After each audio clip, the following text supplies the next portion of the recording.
لاہوری رحمۃ اللہ علیہ کی مجلس کا عنوان ہے اللہ والوں کی خاص صفت خوف خدا ہے۔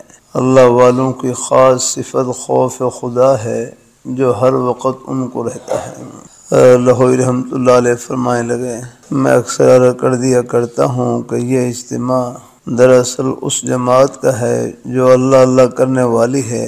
خدا کو یاد کرنے کا یہ ذوق زندگی میں بڑی اہمیت رکھتا ہے۔ اللہ تعالی ہم سب کو اپنا نام اور اپنا شوق نصیب فرمائے۔ میں کہا کرتا ہوں جس طرح بعض جسمانی بیماریاں محرق ہوتی ہیں، ہلاک کرنے والی، اسی طرح بعض روحانی امراض محرق ہوتی ہیں۔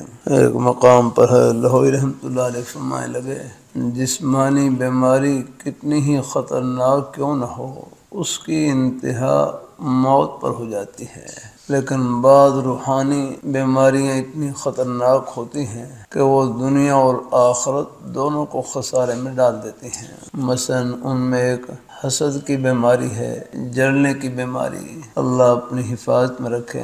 حدیث میں آتا ہے، ان الحسد یاکل الحسنات کما تاکل النار الحطب، کہ یہ حسد، جلنے کی بیماری، یہ نیکیوں کو اس طرح کھا جاتی ہے جس طرح آگ لکڑیوں کو کھا جاتی ہے۔ حسد کا معنی ہے جلنا، کسی کے پاس نعمت کے چھیننے کی تمنا کرنا کہ یہ نعمت ان کے پاس کیوں ہے، میرے پاس کیوں نہیں ہے۔ پھر اپنی بیماری کا احساس بھی اللہ تعالیٰ کا بہت بڑا انعام ہے۔ بیماری کا احساس نہ ہو تو علاج کی طرف کیسے دھیان جائے؟ یہ احساس بھی نیک مجالس میں اٹھنے بیٹھنے سے ہوتا ہے۔